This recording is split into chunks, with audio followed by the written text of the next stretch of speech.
Bienvenidos and welcome to the future of remittances in Latin America and the Caribbean. It is an honor and a pleasure for me to be here with all of you and to co-host this session with PCMI. So if we move on to the next slide, I would like to start by introducing my esteemed dear friends and panelists. So first, I have Lindsay Lerner. As I said, she will be my co-host during this session. In addition to Lindsay, I also have Chris Luna from Arcus, Marcelo from Intermex, and Paola from Mercado Pago. So welcome, guys. So again, today it's the official day of us at Mastercard launching the Future of Remittances white paper.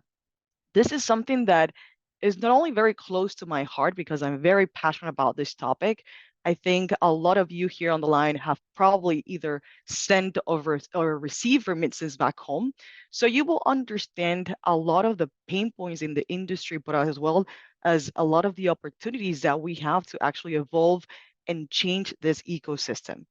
In addition to that, one of the main things that we will do today during the first part of the session, we will actually cover what were the insights, the trends, and all of those different nuggets of information that we know you're all eager to hear and understand from us.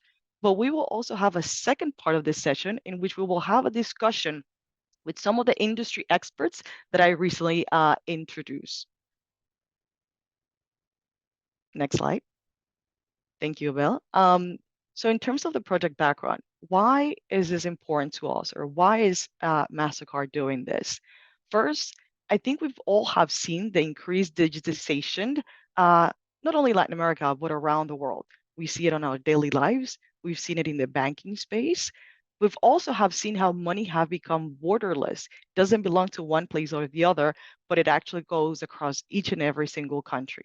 And at the same time, we've also seen how remittances is the lifeline to a lot of the individuals that live in Latin America. Now, what are some of the main challenges that we're seeing is the fact that the remittances space has not evolved and has not changed as fast as we have seen all the other side in the digital world. So we believe that there's an opportunity there. And that's why we have decided to embark on this journey and do this market study in partnership with PCMI. And what were some of the things that we wanted to learn and understand from this session? Well, number one, what is the size of the opportunity? How big is it? Not only worldwide, but in a lot of the countries in Latin America. We have 45 countries, and I will say that around 10 of them capture most of the remittances. And I will let Lindsay do a deeper dive into this topic. But what are some of the changes and some of the challenges that we're facing that have prevented us for that have prevented the industry and all of us from innovating and creating new solutions and advance the space much faster? And last but not least is what can we do as a Mastercard, and how can we bring that innovation, those new ideas? But at the end of the day, we know that we cannot do it all alone, and we will have to do all of this with our partners, some of the ones that you will hear today on the line. So with that said, I'm going to pass it on to Lindsay to tell you a little bit more about the methodology and some of the insights and trends that we uncover through this study. All right. Thank you, Stephanie. And once again, welcome everyone. Thank you for joining us.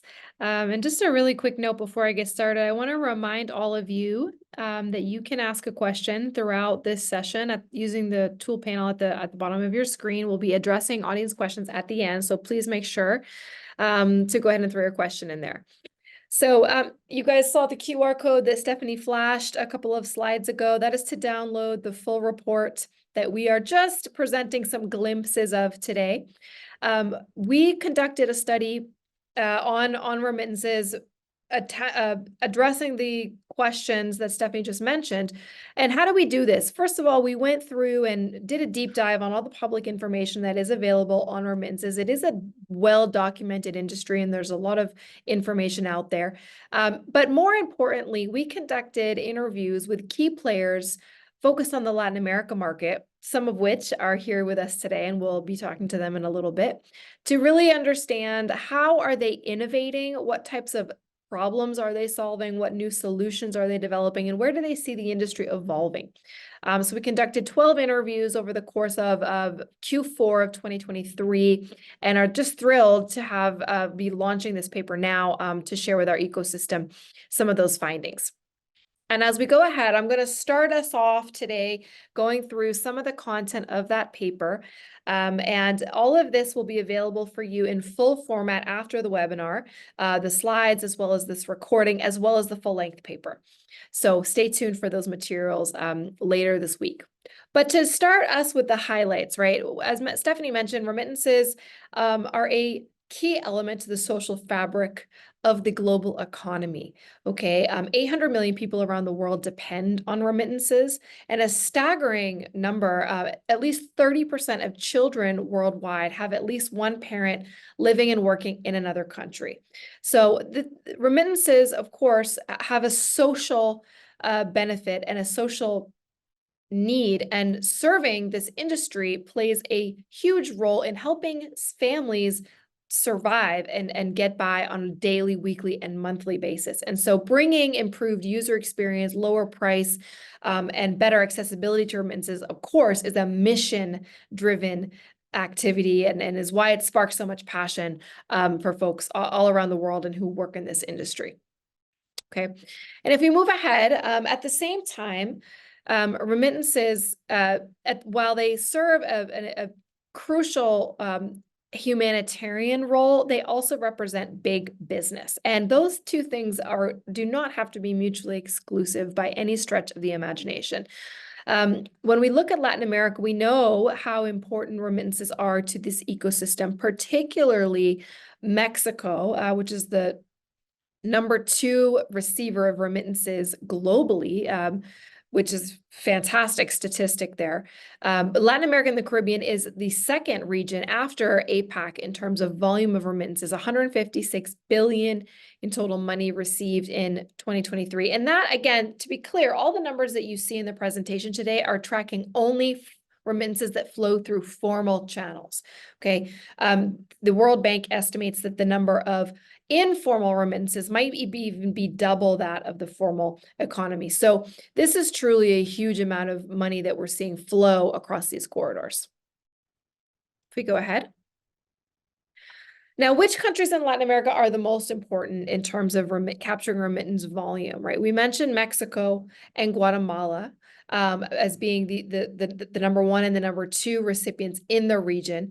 But it doesn't end there, right? Other Central American and Caribbean countries, Honduras, El Salvador, Dominican Republic, as well as Colombia, Peru, Brazil, and Argentina are also important receivers of funds. And a very interesting stat, when we're looking at remittances around the globe, we know that most remittances are flowing from developed economies to lower income economies, and primarily, or in a large way, from the US. But increasingly, we're seeing intra-regional flows pop up, especially in the APAC region, in the Middle East and Africa. But Latin America is actually one of the regions that is most behind in intra-regional connectivity for remittances. And so there's increasing opportunity to enable those flows between economies actually within the region. Of course, US to Latin America is the largest corridor where we're going to see the most investment flow, but there's opportunities outside of those major flows that are underdeveloped and underexploited that the industry can start to look at for new opportunities. Okay, if we move ahead. When we look at digital remittances, right? We've covered how big this opportunity is, but important to start to understand and look at is how fast are digital remittances versus cash remittances growing. So worldwide, remittances are over $850 billion.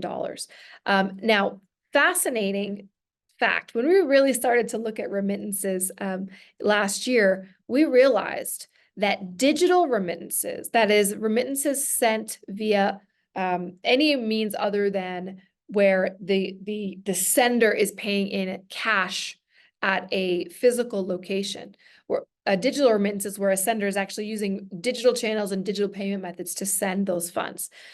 Digital actually exceeded cash remittances for the first time in history last year in 2023, representing 52% of total volume. So as Stephanie mentioned, this industry has not transformed as rapidly as other areas of payments and fintech. However, we are seeing year-over-year growth, and we are seeing these trends push the industry towards digital. So this is a huge milestone. However, we still have half of that entire volume to continue to offer incentive and a value proposition that will encourage the adoption of digital remittances. Okay. Where is Latin America in comparison to this benchmark that we just saw at the global level? So in 2023, Latin America was at an estimated 43% digital penetration. So a little bit behind the global average, but not by too much. And what's interesting is that why Latin America is so interesting, we have some of the biggest corridors in the world. It is also growing faster than other regions around the world, 10% annually since 2014 compared to 4% globally. That's in part because of the migration flows we see between Mexico and Central America into the US. Because of its proximity and connectivity to the US. And that's why Latin America is this unique region that we're so excited to be able to get to play in and experiment and innovate in. We do expect and anticipate digital remittances based on the growth that we're seeing to exceed that 50% mark next year in 2025. And that's in part due to the partners that we're going to be speaking to in just a few moments. Okay. Now, some of the trends, right? What is pushing this digital phenomenon that we're experiencing? I would, kind of explain it in 3 different ways. We have 8 trends here, but I think that these are can be bucketed into 3 different categories, right? One is the increasing availability of digital rails, right? We're getting more and more optionality and more customer choice in terms of digital remittances. And several of those are highlighted here on the slide, right? Digital wallets, push to card, RTPs going global, blockchain use cases, and CBDCs are all, some of those are in very, very early stages. Some of them are more developed, but nevertheless, we're seeing increasing options that speed up remittances, that make remittances more accessible with an improved user experience, and are making digital remittances more enticing. We're also getting more use cases for remittances. Today, the vast majority of P2P money movement are based around migrant worker personal remittances, but increasingly we're seeing different ways and use cases to send money abroad. International bill pay, for example. Retailer partnerships where I can actually make purchases or immediately convert remittances into the ability to shop at different retailers. Increasing very small micro business and nano business cases utilizing remittance rails. The money movement around the globe is becoming more diverse and more interesting. And so we're getting many more use cases to promote the money movement over remittance rails.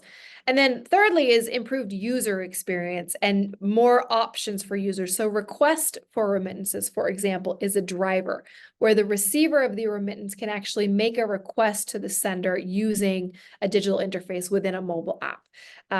So we're going to hear more about this in a moment, but just some of the functionalities, rails, and use cases that are driving the adoption of digital remittances and pushing it as we move into the future. Okay. And again, another reason beyond all of those things that I just mentioned, we know that digital remittances, when they are trusted by the user, are going to deliver a superior experience. They are almost always faster and more convenient than using cash. They are safer to handle than using cash, delivering a better user experience, providing access to additional services, and provide greater certainty. There's nothing worse when you are expecting to receive money from family members and you do not know where that money is. You can't track it. You don't know when it will arrive. There's nothing that produces anxiety more than not knowing where your money is. And using a digital remittance offers those tracking services and certainty much better than any cash option that's available. So we have some examples here from some of the folks that we interviewed as to how they are improving in remittances and how they're seeing digital remittances improve the lives of their customers around the region. Okay, so those are some of the high-level insights. Again, the white paper contains much more detail and all of these topics developed further. But I think we're going to now go back to Stephanie. If we go to the next slide, to hear from you, Stephanie. Tell us about how Mastercard is seeing this industry evolve and how you all have reacted to these trends and are working to enable this even better. Perfect. Thank you so much, Lindsay. And I think I want to highlight some of the things that you mentioned. The opportunity in Latin America is $156 billion. We have some key markets. Think of Mexico, Central America, Dominican Republic, Jamaica, some of the ones that I want to highlight where I think there's a lot for us to do there. Beyond that, when we look at it globally, the industry has grown 25 times in the last 5 years. And based on some of the things that you mentioned, Lindsay, of the migration between individuals from those countries to the US, we do believe that there will be double-digit growth when we look into the future. So clearly, this is an opportunity here. And when again, if we look at the remittance space 10 years ago versus 5 years ago versus today, it has changed. So I believe you don't mind going to the next slide. I think it's important to highlight that a lot of those remittances are being done in cash. As you mentioned, it has evolved around 50%, but we need to look at the receiving as well as the funding as well as the receiving side. And we're not saying that that is going to disappear anytime soon. What we're saying is that it will coexist with the digitalization of remittances and that there is an opportunity here. And the reason why we've seen that change of that 50% in the last few years is precisely because this ecosystem has evolved. And we have different players in the ecosystem, from the sender, the local agent, money transmitter, aggregators, paying local and receivers. And some of their roles are even being interchanged, or some of them are developing new roles. So if we move on to the next slide, we're going to be able to see that when we look at who have been those traditional players in the industry that most of us know, well, we have the banks, and we have the telco and the retailers, and mostly the telco and retailers have been on the receiving side. But we're seeing how they're waking up right now and how they want to have a more prominent role in the industry and how they don't only want to just receive the cash. And you clearly highlighted, Lindsay, that even a lot of those retailers are thinking, how can I receive the money, but then perhaps that consumer goes to the store around the corner? How can I develop a loyalty and a way for those consumers to use it within my store?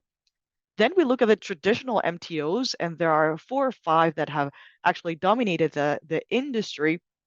And they're starting to look at the different fintechs that are entering this space. But they can already play a role, and they already have a significant number of consumers. So they're also looking at how can I play that end-to-end role and provide additional services and benefits to my consumer.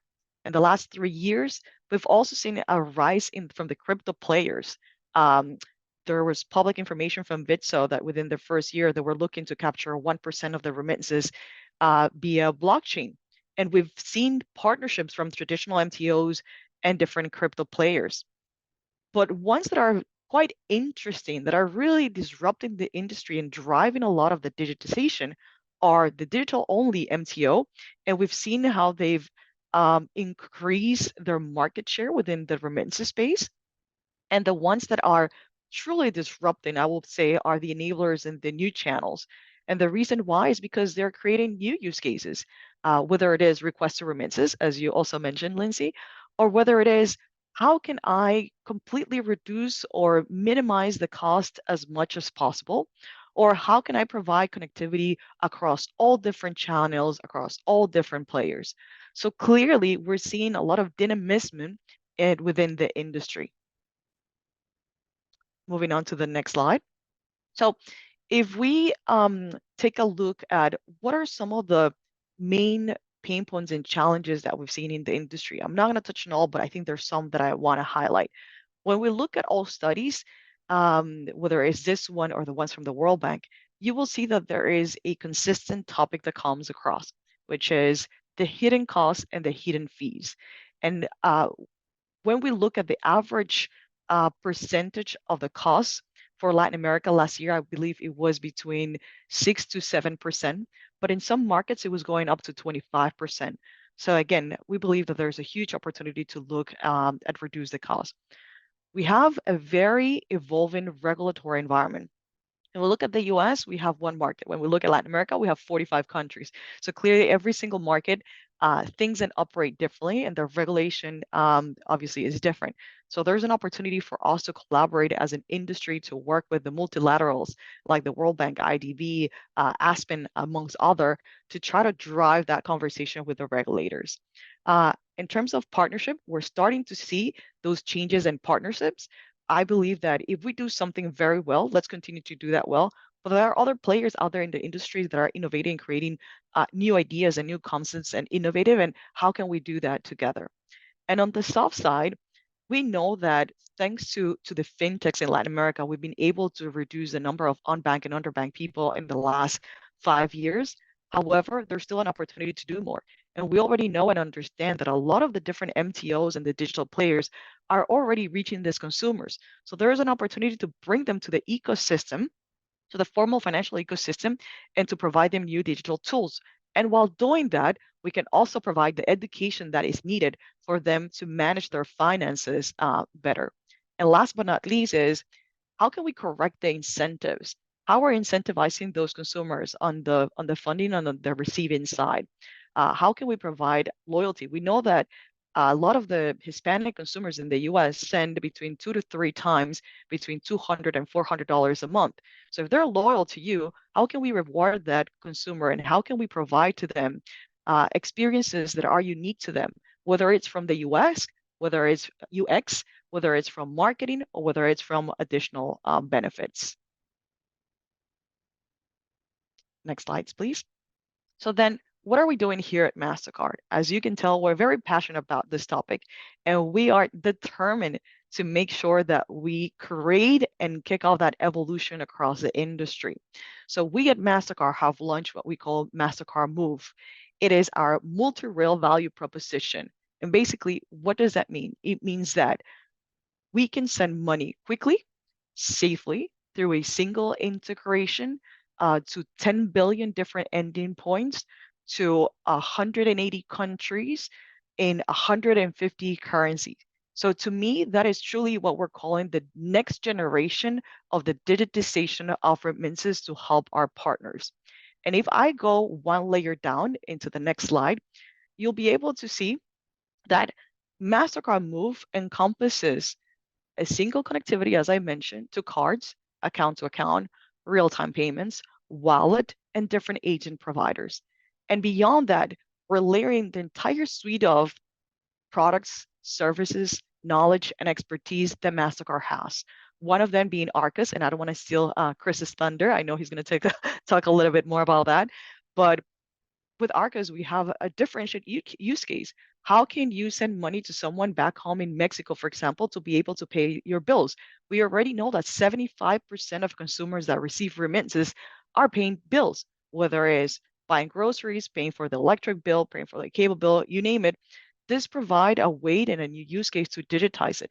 We're also leveraging our entire suite of cyber intelligence solutions, from being able to identify if Stephanie on one side and Chris on the other side are who they say who they are, to leveraging AI to make sure that we're using different monitoring system to make sure that there's not a fraudulent transaction throughout the way. In addition to that, we've also noticed that a lot of the times when talking about remittances, a lot of the players were talking only about the US or only talking about Latin America. We're making sure that we are working as the Americas to make sure that we provide a unique value proposition. And another example of that could be the issuance. A lot of the times you may need to provide a wallet and an issuance to the consumer in the US as well as to the consumer in Latin America. And the last layer that I will add to this is we understand that a lot of our partners cannot do this alone and may not have all the different tools and leverage perhaps that Mastercard has. So we're bringing in our marketing services, our loyalty solutions, our insight analytics to make sure that we can provide the best experience and all the tools so we can be successful. So in a nutshell, Mastercard is again committed to transform and to evolve the remittances industry, not only Latin America, but worldwide. And with that said, Lindsay, I just want to finalize with a quick video so we can kick off the conversation because I know that the audience is super eager to hear from our guests. When money moves, people and businesses prosper. That's why Mastercard is working with businesses, fintechs, banks, and others to power the future of money movement. A future where people and companies everywhere can pay and get paid in the way that's best for them. Mastercard Move's broad set of capabilities enables you to offer your customers more choice and control over how and where they send and receive money. From supporting a loved one back home to receiving your earnings flexibly, from issuing refunds with ease to paying global suppliers quickly, we'll help you power a portfolio of fast, transparent, secure, and competitive options for people to move their money. So together, we can empower more people and businesses around the world. Set money in motion with Mastercard Move.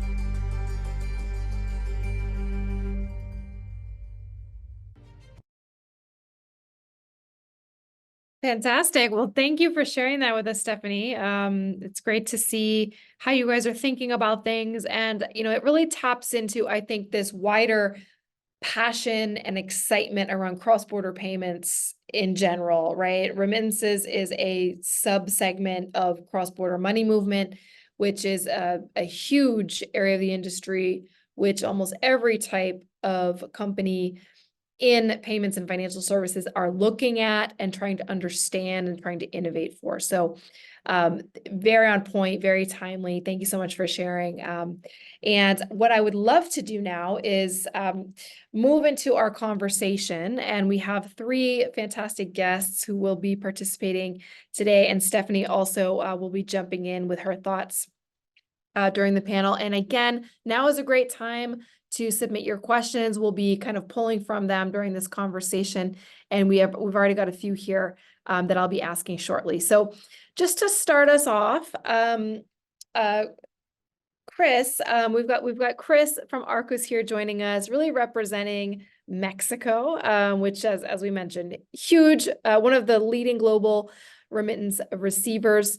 Chris, could you just, first of all, just tell us about yourself just for a moment, introduce yourself, and then I'd love to hear for your perspective, you could just level set Mexico for us. What is particular or unique about the market that you're operating in, and what are some of the barriers? Mexico is special in so many ways when it comes to payments, and so remittances is no exception. So if you could just give us a little bit of background and intro on Mexico, that would be great. Awesome. Thank you very much, and Lindsay, Steph. Well, I'm Chris Luna. I'm the CEO of Arcos. I don't want to extend a lot of this, but it's a Mastercard platform mainly dedicated to different payment flows in the bill payment space, in the real-time payment space. So for sure, we have been hearing a lot and in this awesome paper regarding the global vision of remittances, what specifically remains for LatAm. But let me give you some hints about why this is very relevant in Mexico. Whenever you talk about Mexico and you think about bancarization, even Mexico is lagging behind LatAm in terms of bancarization. You also and that representing that more than 90% of the transactions below $25 are made in cash. So you can imagine that that could be represented a lot of challenges in terms of how moving that into a digital economy, how to provide access. In the other side, if you think about digital penetration, in Mexico, you have more than 80% of the population having a smartphone. So if you put that together and bring it into the space of remittances, thinking in the numbers that you were saying, around 65 billion USD are coming every year from the United States to Mexico, that representing as corridor as the biggest in the world. If you think about that, not only the 130 million people that lives in Mexico, if you add around 40 million of Mexican Americans living in the States. You can think that the remittance transaction is not only moving money. It's also about connecting families, connecting people, and making sure that the money that you're sending is well received by your family. No, so in that regards, if you think about what we like to think always in Arcos, in Mastercard, of how to solve these barriers in terms of how moving remittances into a more digital, a more safe, a more fair pricing. You think of the main barriers that you need to overcome. For sure, you have financial inclusion. You need to make sure that more people and there's more ways how opening a simple and digital account. Secondly, how you make sure that for your final clients, the usage of that account is really simple, because for sure there's a lot, Stephanie was saying that, no? There's a lot of education that you need to provide to your clients, because it's something that's gonna be new for them. And for me, most important is trust. The money is already coming to, in this case, to Mexico. But today, the processes that we have and the pricing are inefficient, and the customer experience is not the best. So if you can provide these platforms through partnerships that can really enable trust, not only in the sender, but also in the final client, you really have an opportunity to digitize these flows and remittances. And for sure, as we were reading in the paper, there's a lot of space for innovation, no? To drive this best experience, to drive trust. So for me, it's very important that. So thank you for that, Chris. And just to follow up, and I think you answered it, but I just want to get real clear for the audience. You know, Mexico is, you said that, you know, the biggest, one of the biggest receiving market, and after India. And so therefore it has attracted, it's highly competitive, right? And this is where Marcelo and Paula, you're also welcome to jump in here. Highly competitive. And it's also one of the lower, I mean, it agreed that the pricing is inefficient, but it is one of the most, it's one of the lower cost corridors, right? You know, sending to Africa or other markets around the world, it's still around 8-9%. And Mexico, that those numbers have come down a lot. So what are the strategies to compete in the Mexican corridor? You mentioned user experience, trust, innovation. Are those, is it really about user experience that are the ways that you can kind of compete and gain customers? Is it price? What are some of the best ways to compete in this highly competitive environment?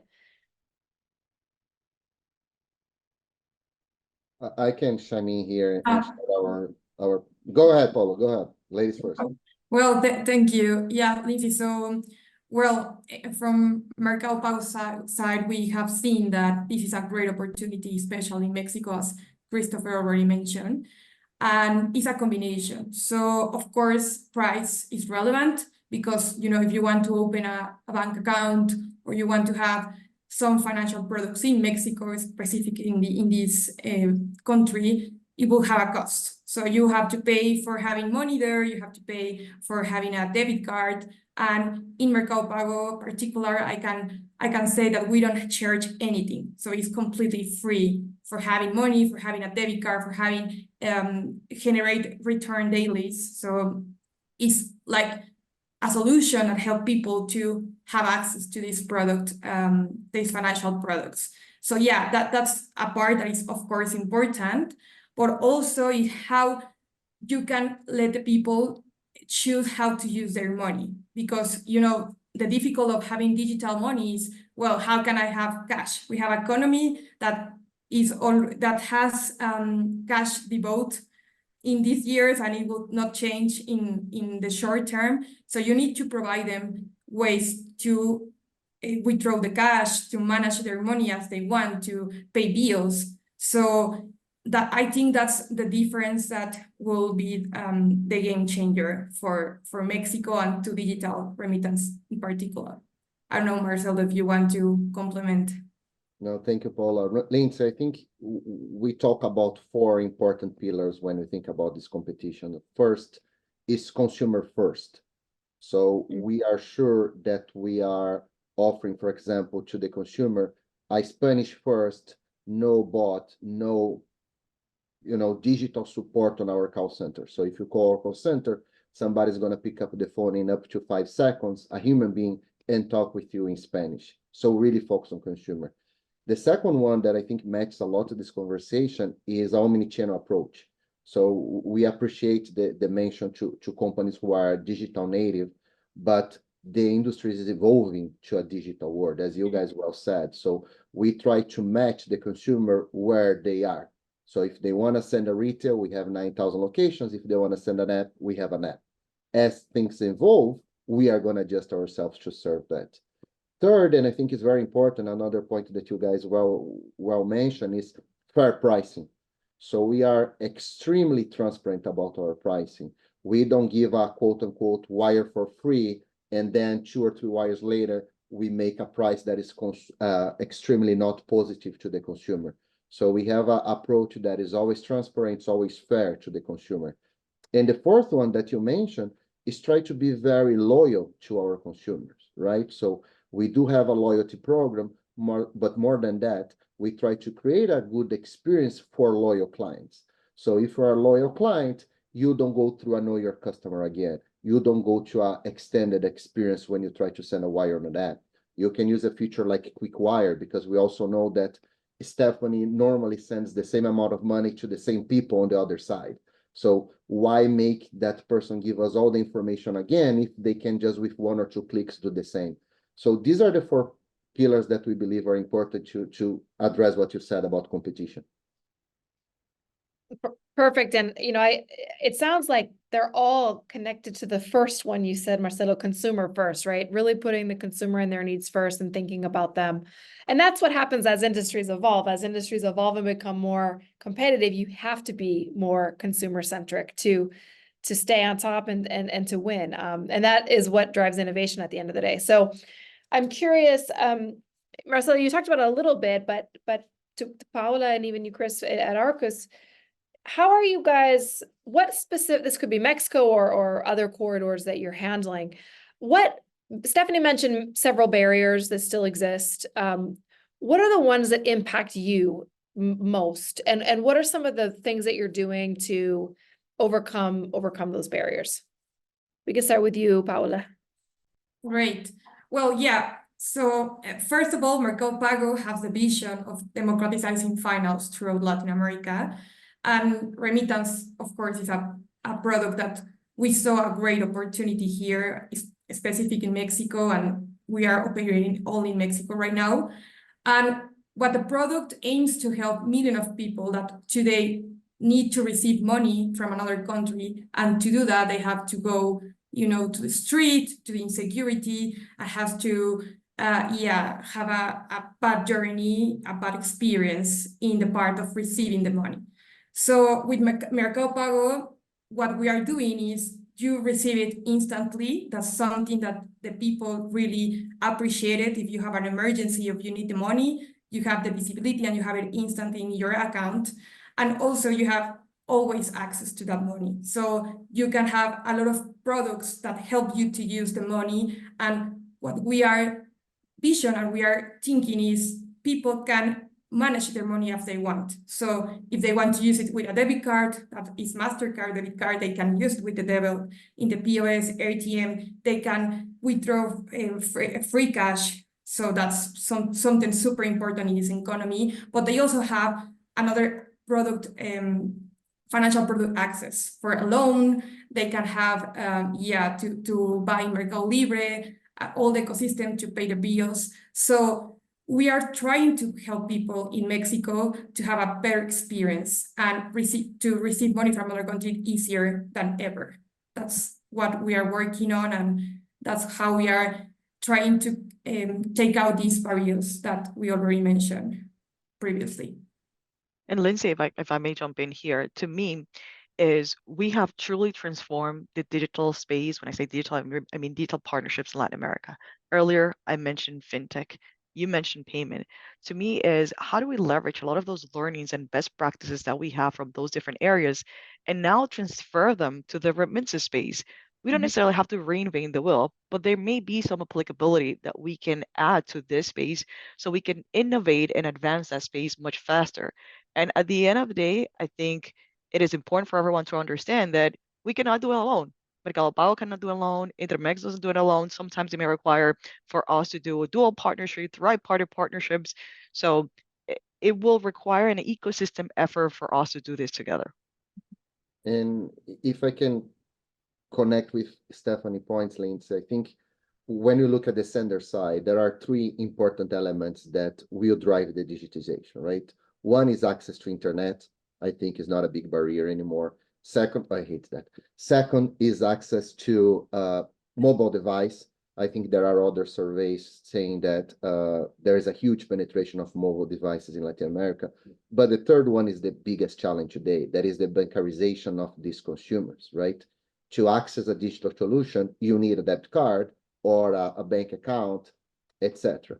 And while we see companies like Mercado Pago driving this digitization and this bancarization, there are a lot of people in the US that do not have access to bank accounts. So how can that person use a mobile device? And that's to Stephanie's point, where the industry needs to work together. If we can give access to bank accounts, to cards, to a bigger part of the population, faster the digitization is going to happen. So that's one of the reasons that Intermex is still very strong in the retail side, because for those who live in the US, when somebody goes work at your home, you tend to pay in cash. When somebody's doing something for you, you tend to give your tips in cash. Converting this cash into electronic payment method is still a big problem. And that's where we should work together to change the scenario. And one more Let thing there, me, Marcelo, to your point is that's why we need to think not only about the consumer in Latin America, because yes, that consumer is still relevant and important, but we need to think about both endpoints. Absolutely. no, precisely. Just really quick to complement Marcelo from the receiver side.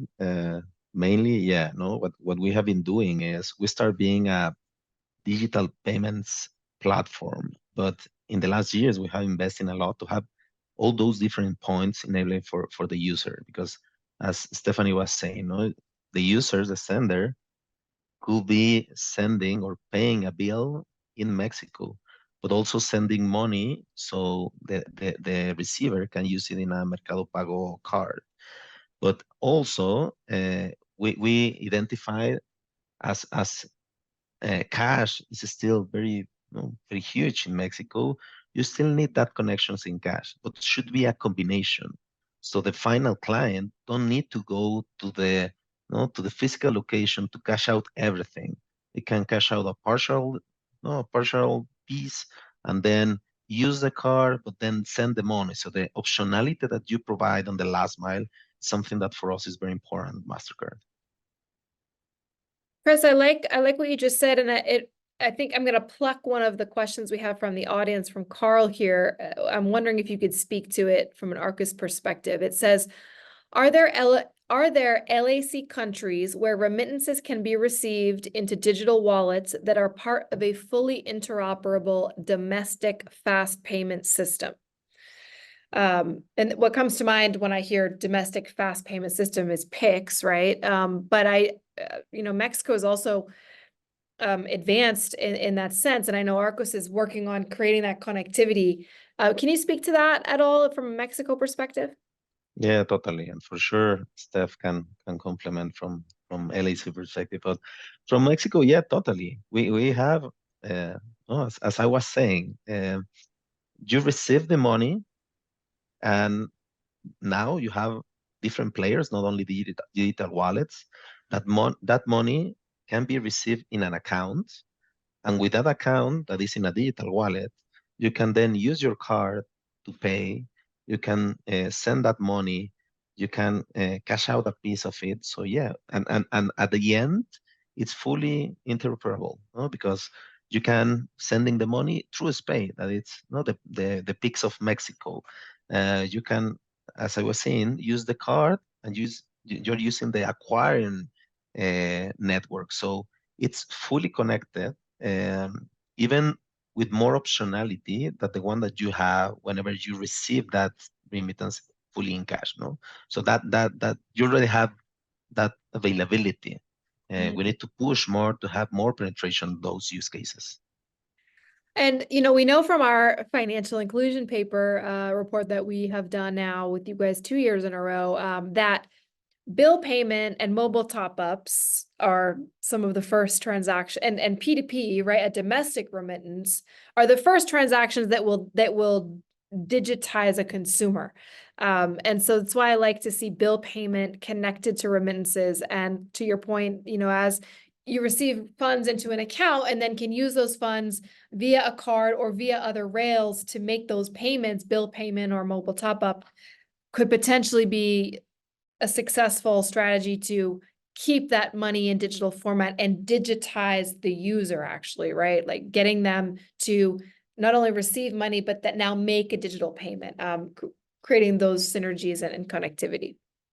And Lindsay, in that part, I would like to mention that I think mobile wallets like Mercado Pago plays a really important role in this because you can open an account in less than 50 minutes. You only need your NDA and your license, and that's all. So that's a super advantage to have more population with these accounts. Because if you want to open a different account that is a bank account or something like that, you probably should go to a bank and have a process, and it will not be instantly. So yeah, I want to mention that mobile wallets like Mercado Pago, you open account really fast in minutes, and in that moment you can start receiving remittances. And I want to go back to something you said, Marcelo, which is such a fair point, that the sender population, they also face challenges with financial inclusion. And what are a question from the audience here also is, do we have any additional insight on funds on remittances that are not in formal channels, right? And how are you innovating to convert them into official channels? Can you speak a bit to maybe your thinking around digitizing that sender? What are some of the different strategies or innovations or ideas that the industry is seeing to make that happen? That's a very good question. I would just be careful about the word not official, right? We don't do anything that is not official. So I think first of all, there is a huge concern from senders about the way that the US is gonna track them, right? They don't know how things work here. They are afraid that if you send them money, IRS is going to knock your door or ICE is going to knock your door, things that are a little bit out of this ecosystem. So that's one of the challenges that I see to bankerize these people. But on the other hand, we try as much as possible, as I said before, to partner with companies who are driving this bankerization and do it ourselves. So we have a card program. Stephanie and I are trying to figure out a way to expand this program, not only in US, but also in other parts of the world, in exchange, for example, and extend, for example, prepaid cards to this population. Because if you have a prepaid card, you have an electronic payment method, but not necessarily you are tied to a bank account and to procedures like Paula mentioned to open a bank account. But unfortunately, or fortunately, depending how you see, cash is still king. So most of the senders that we interact with, they use cash, particularly when you look at the Latin America corridor. So companies who are native digital, they serve very well other markets, like from US to India or from US to Europe, because the receiver is also way more banked and have electronic payment methods over there. But in US, there's not a lot we can do in the short term ourselves, Intermex, because cash is the predominant payment method. We are trying to get there. There's a huge opportunity for financial inclusion for this Latino underserved population. But that's, again, Stephanie's point. That's an industry movement that takes a lot of time. So we serve very well everybody who has electronic payment methods, but we need to figure out how to bring these people to the financial system still. Got it. Thank you. Got a great question here from Juan. With the increase of digital and some compression of pricing, how have you all observed remittance behavior changing? So are people sending money more often? Are they sending more money? What can you tell us about consumer behavior? I'm happy to jump in. So Juan, to answer your question, I recall right after COVID, reading an article, I believe it was from the World Bank, because when COVID was happening, a lot of banks, MTOs, and the industry overall was concerned because a lot of the remittances that come to Latin America are from working class Latinos. But the reality is that we as Latino, we are resilient. And even though COVID happened, not only we send more money to Latin America, but more frequent. So to me, it is a testament that families to Latinos are important, number one, that we will continue to send money back home. And that for us, when we find new ways, new digital channels, as you highlighted in your question, that will continue to drive the adoption of remittances to Latin America and will continue to drive the digitization of remittances. So again, great question. And I think it has already been proven that Latinos are sending more and more often. But again, Paola and Marcelo, feel free to jump in here as well. Yeah, Juan is a former colleague here from Intermex, so he probably knows Intermex better than me. But let me put some data here on what Stephanie said. So if we assume that the baseline is the retail business, when the consumer is using digital channel, they send 45 to 55% more times a year than the retail client. If that consumer is omni-channel, by omni-channel we mean somebody who fluctuates from retail to digital, digital to retail, this person sends 300% more times. So let's put some numbers here. If you are retail 10 times a year, if you are digital, it tends to be 15 times a year. But if you're omni-channel, it tends to be 22, 23 times a year. So that's answer part of the question. On the other hand, what we see is that average ticket is lower because the guy or the lady receives the money on a Friday afternoon, send Friday afternoon. If I have to walk to a location, probably I will hold the money a little bit longer and go to that location every 2 weeks or every other week. So it's a higher frequency, a lower average ticket, but the goal, at least our goal, is to go closer to a more omni-channel approach because we see that the people feel served and drive other products, as like you said, Lindsay, bill payments, top up, and every other value-added services that we can offer. Great. Fantastic. And Go ahead, Paola. yeah, I want to answer the question from the receiver side, and also there was another one here. And well, yeah, the consumer behavior, what we have seen is first, when they receive their first remittance, of course, they want cash because that's the way they are used to. So probably 90%, 80% of the money will withdraw. But then in the second and the third remittance, we start seeing a different consumer behavior because they start to understand how our ecosystem works, that they have other options to use it with a debit card. They also can pay bills there, they can have returns. So we start seeing a different behavior and also start to receiving frequently. So yeah, that's something that is like kind of an education. It takes time to the receiver part understand, but we work really hard in the value proposition and giving them financial products so they can start using the ecosystem, and that behavior of using cash starts to decrease. Got it. Great. I think that was probably I love this question. What are we doing to find that holy grail to ensure the use of wallets and cards as payment methods versus cash, right? What value are we adding to the receiver to encourage that those funds remain in digital format? Thanks for sharing that. And I think that that's very much the ultimate question that a lot of us want to know. I see the floodgates have been opened in terms of the questions from the audience. So thank you guys. We're going to try to do our best to get to most of these.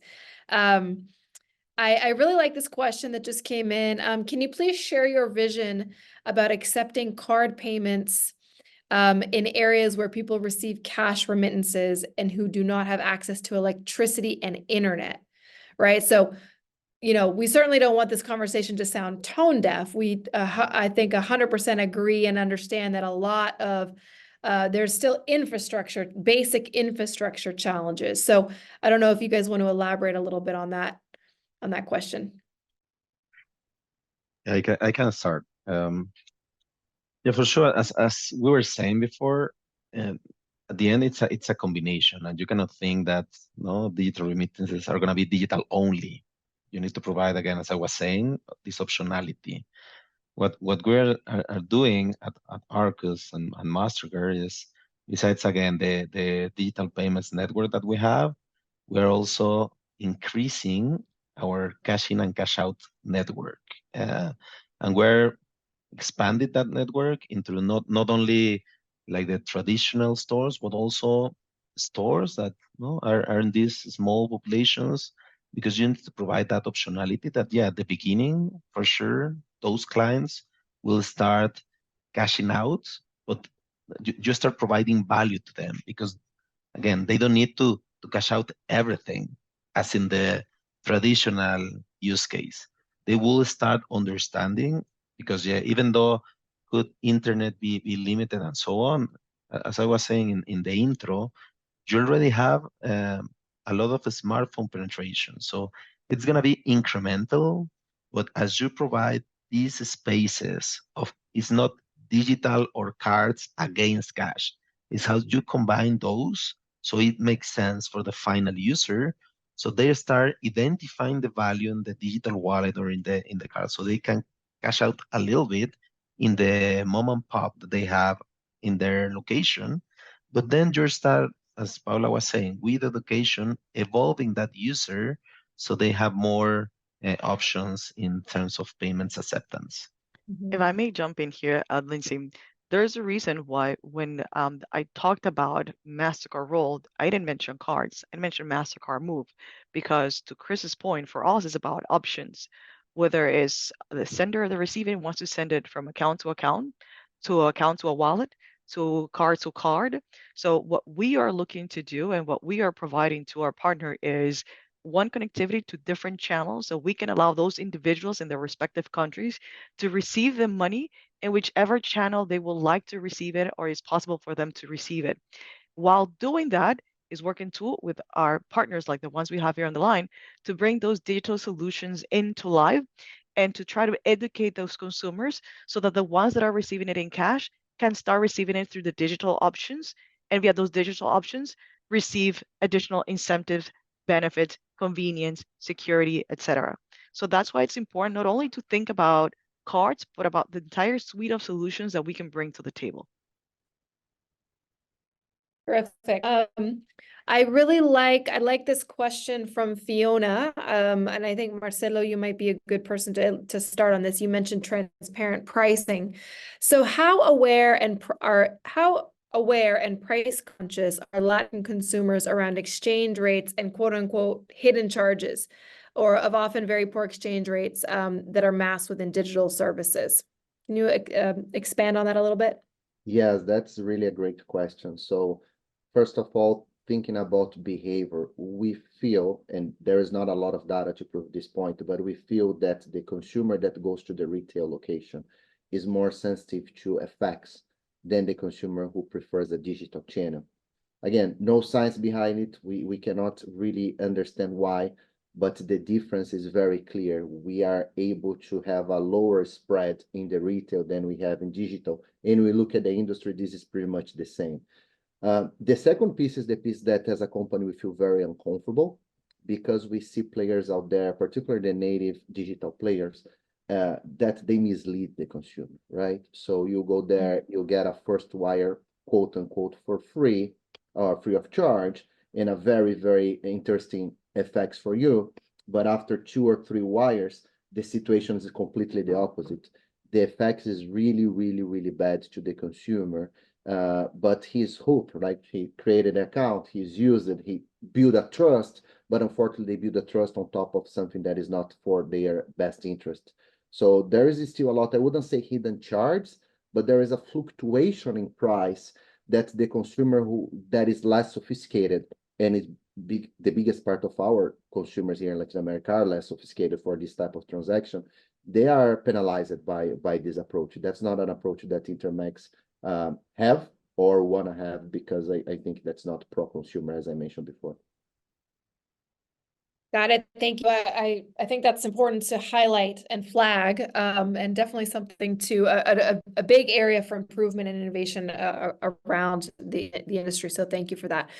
We are just about out of time. So if you only blocked the hour, I want to thank you before you sign off for attending, and remember to scan here to download the full paper, and the materials will be made available via email in the next couple of days. We do have a few more questions. I'd just love to stay on the line a couple more minutes with our panelists if we could, to get to some of these questions, and then we'll sign off. We'll just take a few more minutes here. So let me get to this question by Luz, which I think is interesting and a little bit related, Marcelo, to what you were just talking about.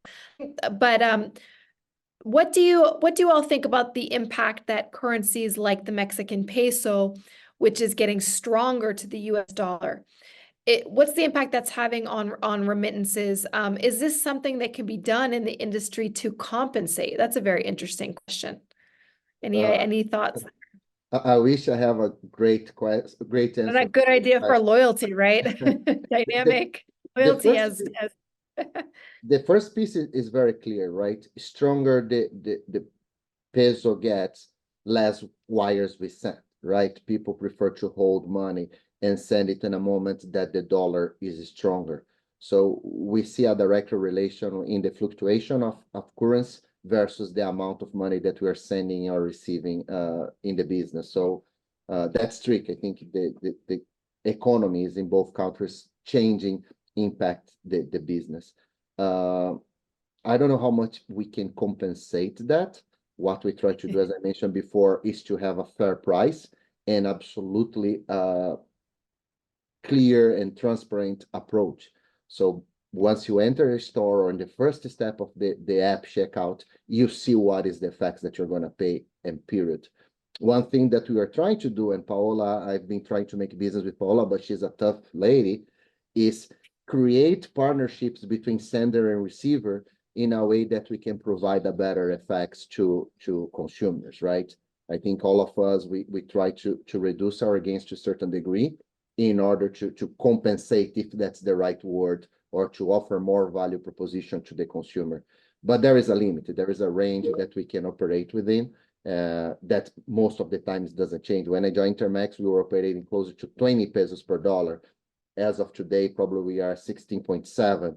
So if you think about thousands of dollars per year, that make a difference to the consumer.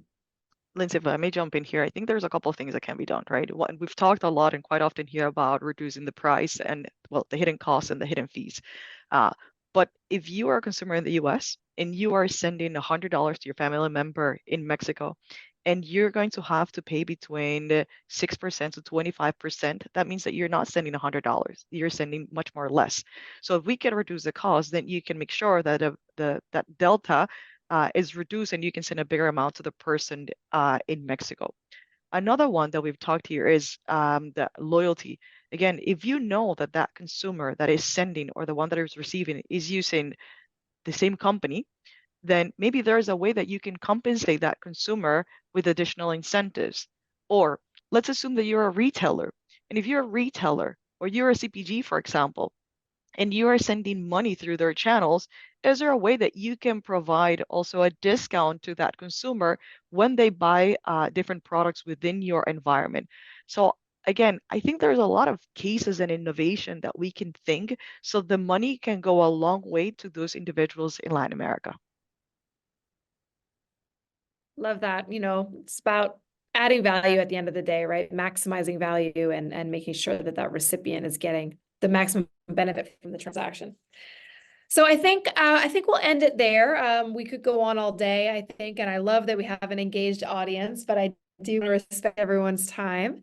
So first off, I want to thank all of our audience members and participants. Thank you for joining us, and thank you for your questions.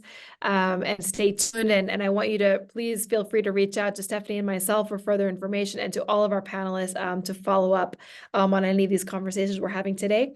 And I really want to thank Chris, Paula, and Marcelo, as well as you, Stephanie, for your comments and participation and for your enthusiasm and everything you're contributing to the industry. So thank you all very much for joining us.